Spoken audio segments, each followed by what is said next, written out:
Yes, guys. Hello and welcome back to the Spurs-related YouTube channel and podcast. I hope everyone's doing very well. It's Friday. Happy weekend to you. And of course, we don't slow down on the content, but you may slow down on work, and rightly so. It's the weekend. Enjoy yourselves. Today, we are talking all things transfers, as always, and a little transfers update video, 15-20 minutes. We like to keep it short and sweet for you guys and give you all the best information you need. Today, I'm joined alongside my co-host, Andre of SpursRelated. Andre, very quickly, mate, how you doing? I'm doing great. Again, another transfer video for you guys, talking about some important things going on, important developments. Like we said, almost every day, something interesting is happening for Tottenham because of this Postecoglou appointment, a huge overhaul. And I'm really excited to talk about it. Yeah, excited. Always new news at Tottenham, even small or big.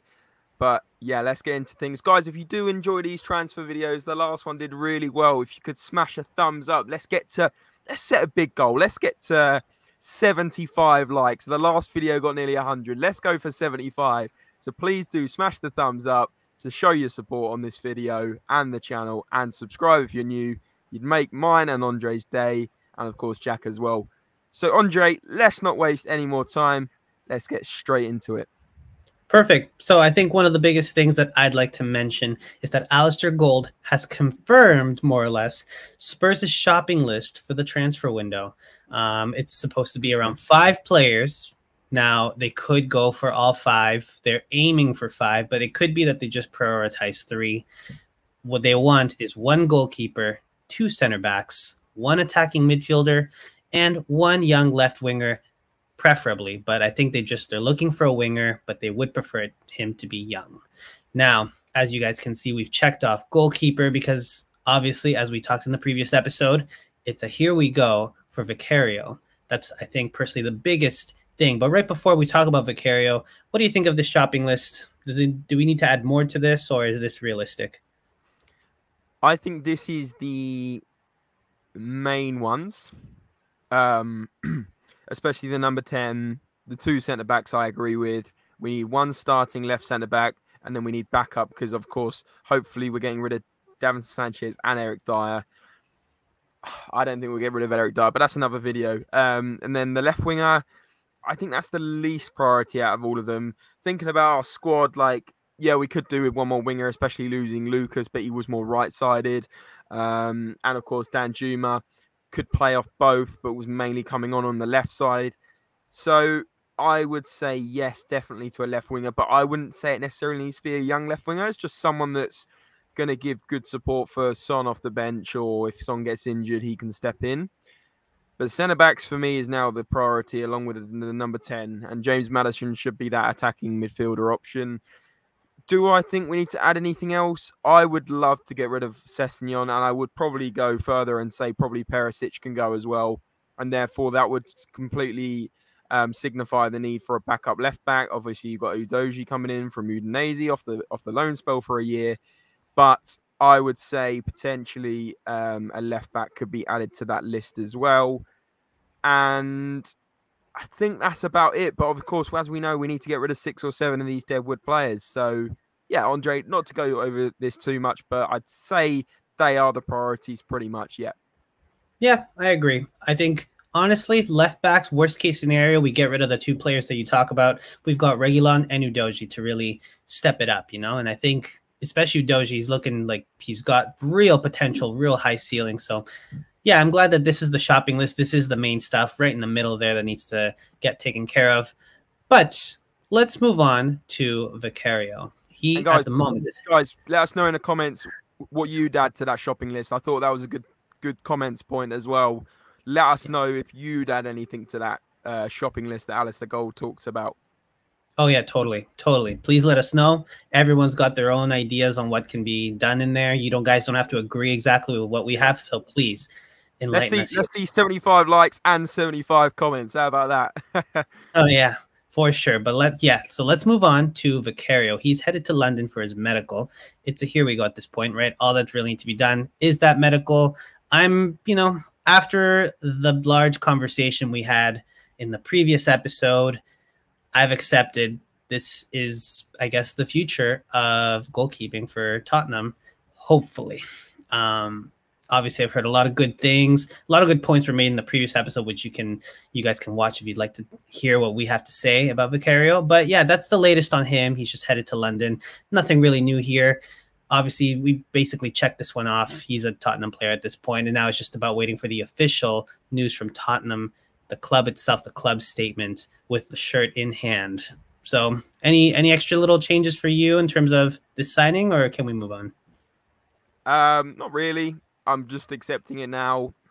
I don't think it's a terrible move, and I don't think it's an incredible move, but I'm quite halfway house on this. I know a lot of people in the comments really are admiring this move, and a lot of people are saying it's Daniel Levy trying to save money.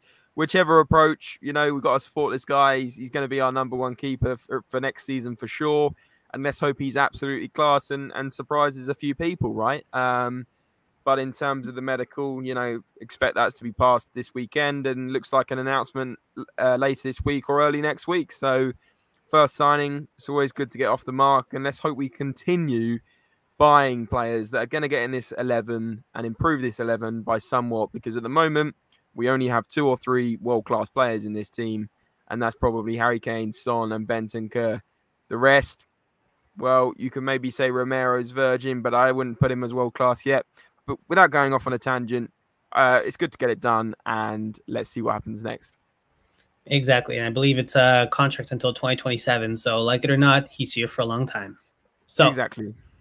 Let's move on to, I guess, Tapsoba. He's become a main center-back target for Tottenham, and by all means, he's got really good stats. He's shown that he can really hold up that defensive line, and I'd be excited for this signing, honestly. I don't know about you, but this was much huge improvement to what we have at the moment, apart from Romero. Yep, 100%. Edmund Tapsoba looks like some player. 6'3" Andre, physical, good in the air, good at tackling, can play aggressively, would fit into an Ange system. This guy, I don't watch week in, week out, but from what I've seen, he's a very decent centre-back, and I think he'd fit straight into that left centre-back spot. Oh, yeah, I agree. And the main thing, obviously, would be that the reason a few clubs have sort of strayed away is because he still has a few years left on his contract. But let's see if Daniel Levy can sneak in there and do some sort of interesting business thing that he loves to do with installments and so on and so forth. Maybe we'll see the classic loan with obligation to buy if we reach this sort of target. That could possibly be a thing that can happen, especially if we make a few extra signings that we will talk about in a bit. But again, this is only one of 2 center backs that Tottenham are looking for. So just quickly reading off, or I guess from what I'm remembering, we've been linked to Bremer. So I think we'll be monitoring that situation. We're monitoring Guehi. We're monitoring Kilman. Any of those 3 seem the more likely as a second center back for you? Out of the ones you just mentioned? Yeah. And you didn't mention, we had Laporte at one point, didn't we? In the talks, but in the. I don't think we'd sign, if we sign Tapsoba and we splash the cash on him. There's no way we're splashing the cash on Laporte. Oh, sorry, right, a backup. Out of the ones you just mentioned, I don't think many of them would want to be a backup. I don't think Guehi would come to Tottenham and be a backup.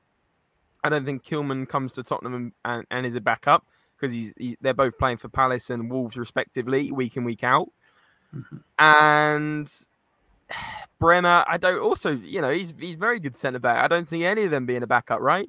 I think we're going to have to go with a younger option, someone that's willing to see the project and come into the fold in cup games, in games where we have injuries and suspensions. No doubt Romero gets suspended at some point. So I think we get Tapsoba as the starter, and then I think we're going to get someone of a lesser caliber or a younger centre-back as the second one. So you'd say Kilman and Guehi would be on this level of Tapsoba? Is that what I'm hearing? No, you're putting words into my mouth. I'm not saying that. I'm saying I don't think Guehi and Kilman would come out of a starting 11 team with Wolves and Palace to come to Tottenham to sit on the bench every week. Unless they're money orientated and we offer them a lot more money, I really don't think they'd leave their clubs, because that's not going to progress them. They're in their mid-20s. They want to progress their career. They're not progressing their career by starting on the bench most games at Tottenham, are they? So for me, I think maybe out of all of them, maybe Kilman could come and sit on the bench for most weeks. But again, I think it would be a difficult decision for him. So listen, let's see. One thing's for sure, like you said, Bremer news came out earlier. I think Bremer is a solid signing. I know Jack's a big fan of him as well. But let's see what happens on this. Yeah, and by all means, I think Tottenham's doing something right when he gets I guess the news has the three of us actually agreeing to something, because a lot of times we seem to not agree. So good job on this one, especially if Tottenham gets them. But let's move on. Enough about the center back talks. Let's move on to the midfield side of things on the shopping list. It looks like Maddison is starting to become a priority for the midfield signing. And by all means, I mean, this is the first player, I think, at the beginning of the transfer window that had the three of us agreeing that this is someone we should get. And especially now that Newcastle has just signed Tonali, it looks like they might have moved on, swayed away from trying to splash the cash on Maddison. So it really is all up to us to make a bid, to prep something. Again, Newcastle could come back and go for him. I'm sure they have endless amounts of money, but I really do think we should be doing something with this guy. And the news is that Tottenham really are looking into just landing him. And I think Postecoglou is looking at him as being like one of the central pieces to his project. That's it. That point at the end, Postecoglou wants this guy for his project. He wants him to be the hub of the team, the middle part of the team, the glue that holds it all together, if you like. We've got Harry Kane, we've got Son as our forwards. Getting fed by Maddison would be unbelievable. Think of the amount of goals and assists those two are getting now. Obviously, Son not as much last year. Then imagine Maddison feeding them in behind. A bit like what Eriksen used to do for the two of them. Absolutely phenomenal that would be. I think James Maddison is a very, very, very good goalkeeper. A very, very good number 10. And I think he would put Tottenham up. Maybe not a level in terms of, we're suddenly top 4 contenders if we get him. But I would be very, very confident going into the season, much more so than I am at the moment going into the season. I would just be buzzing to get James Maddison. If we get James Maddison, one of these centre-backs, and the goalkeeper, that is a fantastic start. But if we mess around and don't get James Maddison, you know who's coming in for him, and that is Newcastle United. Oh, totally. And especially if we wait till the winter transfer window to do something, it ain't happening. I think that, like I said, some of these players, they may have to do like a loan with obligation to buy while meeting certain targets. I think Maddison, you just got to splash the cash. If you've decided not to go for Raya and you're going for, I guess, a keeper that is you've spent less money on, but hey, let's see if he actually does impress and we made the right decision, then you hope that that money that we did not spend will now go towards Maddison. Obviously, we can all continue to dream. It is Tottenham. We know how things always end up, but one can always continue to dream. And I'm really hoping that that's the case with Maddison. And you got to also remember, right, Kulusevski is a little bit slower. He's not as pacey. And Maddison is known to also play on the right mid at times. There's always the case where, depending on how things are going on the offense, Kulusevski could drop a little, which allows Maddison to go up and slot into Kulusevski's spot sometimes, depending on what things are happening in that game. So by all means, it really does feel like this is a puzzle piece that's been missing for some time. 100%. The minute that we sign this guy, I'm telling you, the fans everywhere are going to be so excited for the season to come, because just right off the bat, this is someone. This is a club statement if you sign Maddison. Honestly. No, I agree. I agree with you a lot here. And if you remember the last time we sort of played that sort of 4 at the back system with 3 sort of attackers under Pochettino at the lane, when we had those kind of very, very good days, was Desk, right? Dele, Eriksen, Son, and Kane.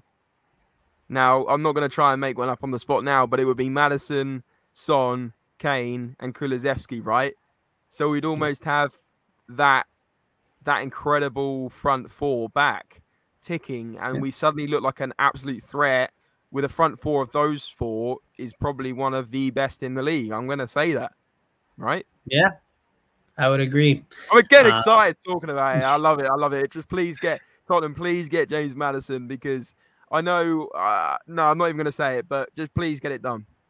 Please get it done. Man. Yeah, that would be amazing. But let's not talk about it too much, because I'm telling you guys right now, if we don't sign Maddison, this guy right here is going to lose it. I'm telling you right now. James is not going to be a happy man. And as exciting as that sounds, I'd rather just we sign Maddison so we can all just be happy, right? That's the real joy here. But let's talk about one more thing. There hasn't really been big news on this one because, again, I don't think it's the main priority for Tottenham. But they're looking for a young winger.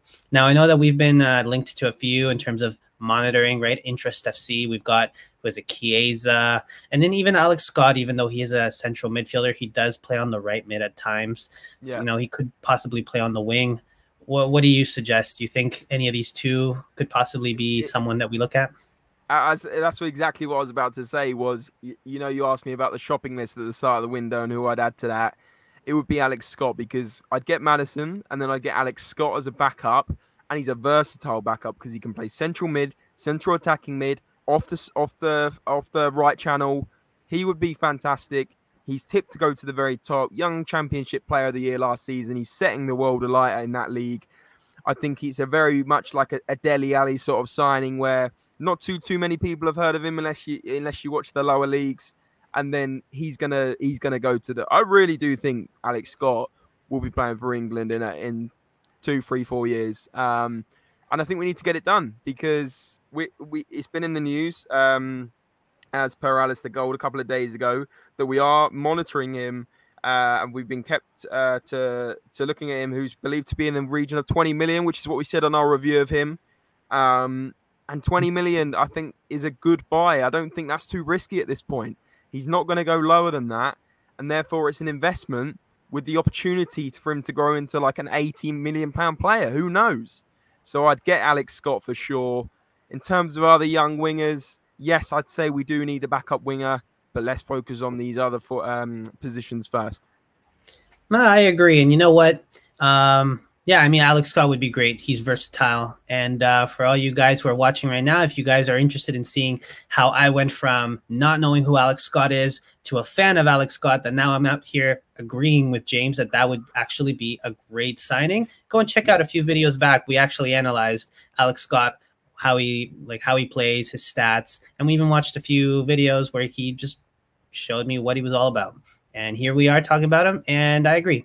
Alex Scott would be a great signing. So let's see what happens on that end. But that's the shopping list. Absolutely love it. And I think that's everything. If you guys do watch to the end of the video, I did this a few videos back and it was interesting to see. If you've watched the whole video, whack in a comment saying shopping list in capital letters, and let's see who the real Spurs relatables are that watched till the end. But Andre, great summary, great video.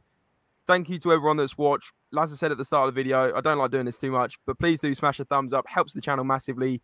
Please do subscribe if you're new. We appreciate all the support. Andre, thanks very much as always, mate, for great stats and analysis. And guys, we will see you in the next one. As always, come on, you Spurs!